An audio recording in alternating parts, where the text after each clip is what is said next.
Bonjour et bienvenue dans cette nouvelle vidéo de Ghost and Us Paranormal. On se retrouve aujourd'hui pour faire une petite vidéo feedback sur la dernière enquête qui est disponible en avant-première sur le site ghostandusParanormal.fr. Geoffrey vous a déjà fait une petite vidéo la semaine dernière, il me semble, pour vous dire un peu ce qu'il en a pensé de cette enquête. Donc d'habitude, lorsque c'est des enquêtes complètes, donc avec briefing, enquête et débriefing, on fait les interviews dans la même vidéo, mais cette fois-ci, vu que c'est une enquête un peu plus artisanale, je me suis dit que ça serait sympa de vous faire comme ça 2 vidéos compte rendu de notre avis, chacun de notre côté, sur la chaîne YouTube. Donc cette vidéo va contenir du spoiler pour ceux qui n'ont pas encore vu l'enquête. Je vous recommande d'aller la voir dès maintenant en avant-première sur le site internet. N'hésitez pas, c'est une enquête de presque 2 heures dans un lieu assez incroyable avec des événements aussi que je jugerais assez étranges et intrigants. Donc voilà, si vous n'avez pas envie d'être spoilé, si vous n'avez pas envie de découvrir des informations sur cette enquête avant de la voir, je vous recommande plutôt de passer votre chemin et de retourner voir cette vidéo plus tard. Bref, je connais ce lieu depuis plusieurs années. J'y suis allé à de nombreuses reprises, en ghost hunt et en enquête normale et même en exploration urbaine, donc de l'urbex. C'est un lieu qui a toujours donné quelques petits résultats, donc des bruits, des signaux, des appareils qui s'allument, pod, K2, etc. Même de l'enregistreur vocal, donc du synthétiseur vocal, c'est déjà arrivé. Cependant, je m'attendais pas à ce qui s'est passé avec Geoffrey. Donc, je vais pas trop parler de ce qui s'est passé à l'époque, parce que pour moi, l'important, c'est ce qui s'est passé sur place pendant l'enquête. Vous savez, on l'a fait 2 jours, donc déjà 2 jours, c'est quand même une autre ambiance que de le faire de nuit, donc je pense que ça joue aussi pas mal. Mais voilà, on a eu des événements, donc contrairement à Geoffrey, je vais pas faire de la chronologie, je vais faire plus une globalité au niveau de mes propos. On a eu des appareils qui sont allumés, donc le K2 il s'est allumé fortement à 2-3 endroits différents du lieu, avec quelques réponses. C'était pas des allumages constants ou quoi que ce soit, c'était des bribes de communication, j'ai envie de dire. Si j'ai un côté rationnel qui voudrait voilà, donner une petite réponse, je dirais que c'est des ondes radio ou des choses comme ça, sachant que nos téléphones sont coupés en mode avion et tout, mais pour expliquer que c'est des ondes et tout, surtout que ça se passe vers l'extérieur, donc ça se passe pas majoritairement dans le fort mais dans l'extérieur, on pourrait dire que voilà, ça a capté quelque chose de l'extérieur. Mais mon côté plus paranormal me dit que c'est quand même étrange que ça se soit passé à ce moment-là, alors qu'on a commencé à avoir des événements. On va dire que c'est vraiment après l'allumage de ce K2 qu'on a commencé vraiment à avoir une amélioration et une montée en puissance des événements, des manifestations et tout ça. Donc pour moi le K2 a été en fait un premier contact, un premier vrai contact il me semble dans cette enquête. Ensuite nous avons eu du pod. Alors, le pod, il faut savoir que c'est un appareil qui est très difficile à allumer, qui s'allume pas toujours, qui est très capricieux, qui est très sensible mais capricieux, et moi ça fait déjà très longtemps qu'il s'est pas allumé, à part un petit coup au manoir Banana avec Geoffrey. Ça fait peut-être 1 an et demi que je l'ai pas entendu s'allumer clairement. Ça m'est déjà arrivé, alors c'est très surprenant quand ça se produit, mais cette fois-ci en tout cas il s'est allumé de manière très étrange. Il s'est allumé tout seul dans le sac, donc le rationnel me dirait que le bouton a été appuyé par quelque chose d'autre, c'est possible, et il s'est ensuite allumé tout seul, voilà. Je pense qu'il s'est allumé aussi pendant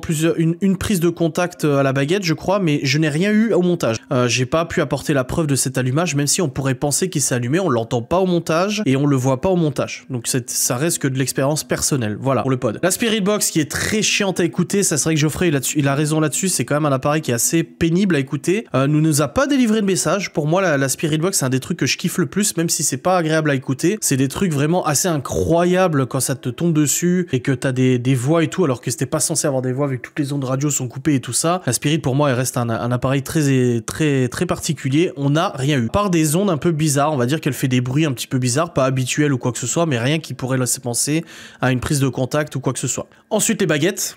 Les baguettes c'est très particulier aussi parce que ça fait appel à nous-mêmes, à notre corps, à notre physique, ça nous fait ressentir des choses. Geoffrey lui ça lui fait ressentir aussi des choses. On a eu du contact à la baguette, alors le rationnel dirait que c'est des micro-pressions musculaires etc, mais on a eu du côté parent, on a eu du contact à la baguette avec des réponses claires à la baguette et des réponses à nos questions, surtout de savoir si on était suivi par une ou plusieurs personnes etc. Voilà, je trouve que les baguettes ont bien marché.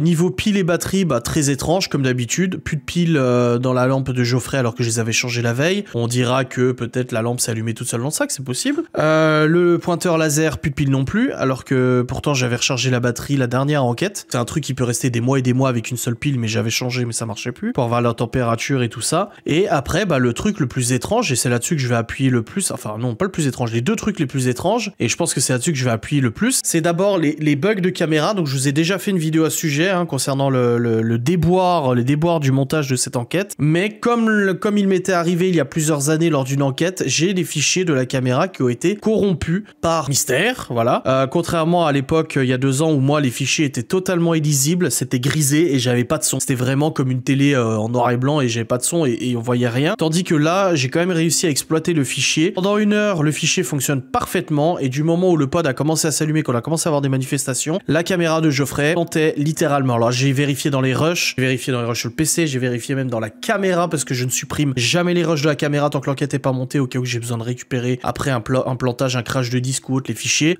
J'ai été confronté au même problème dans la caméra en interne. Ça fait planter la lecture de la vidéo dans la caméra. C'était très laborieux à monter, je vous cache pas, je me suis arraché les cheveux, mais pour moi c'est la première fois depuis que j'utilise cette Canon X-A10 que je constate ce genre de dysfonctionnement. C'est très étrange, surtout que ça se passe dans le même endroit où j'avais déjà eu des bugs. Donc ouais, c'est... Ok, le rationnel dira que c'est juste électronique ou j'en sais rien, mais là, ça commence à faire beaucoup. Et ensuite, le dernier événement qui pour moi a été mon événement personnel, Geoffrey a pas pu vous le détailler, c'est la silhouette que j'ai aperçue. Alors il faut savoir que nous sommes rendus dans une pièce sombre, très noire, qui a même été brûlée et tout ça, et que à ma droite, en fait, j'avais une ouverture de porte avec un petit couloir d'1 mètre à peu près qui donnait sur une autre pièce, avec un mur au fond. Le mur au fond était blanc. Ce qui s'est passé, c'est qu'à ce moment-là, Geoffrey et moi, on voulait faire un peu le vide, on a posé le pod par terre, on voulait écouter un peu l'ambiance et tout ça. On était 2 étages sous terre, donc on n'était pas en hauteur ou quoi que ce soit. Et en fait, ce qui s'est passé, et là, j'en ai de nouveau les frissons à y repenser, ce qui s'est passé, c'est que je filmais Geoffrey, il filmait le pod, donc c'est pour ça qu'il me filme pas moi tout de suite, et en fait, du coin de l'œil, j'aperçois cette ouverture, tu vois. On a une vision quand même à 180 à peu près, donc j'aperçois un peu l'ouverture, 120 degrés, je crois,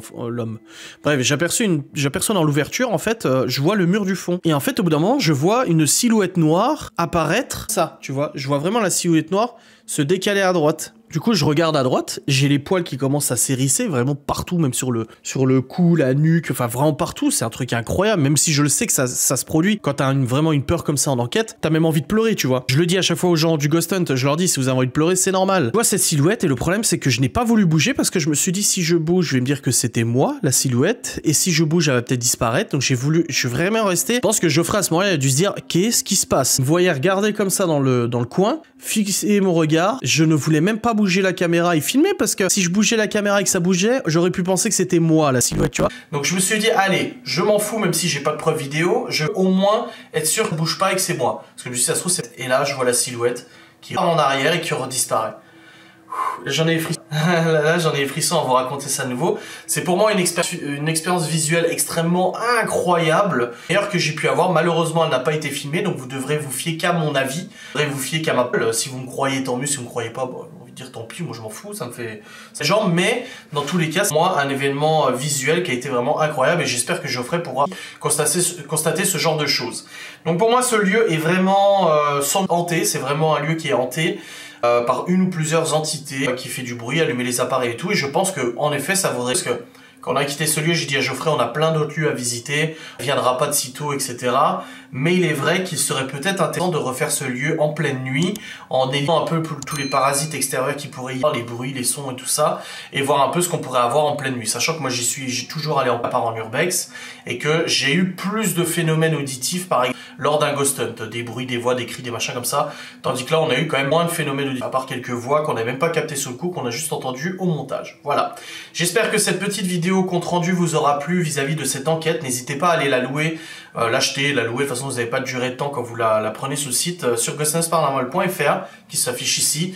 Et profitez bien, passez un bon moment. C'est grâce à ces achats d'armes premières que l'émission peut continuer d'exister. Et nous vous remercions, Geoffrey et moi-même, pour votre participation et votre soutien. Des bisous.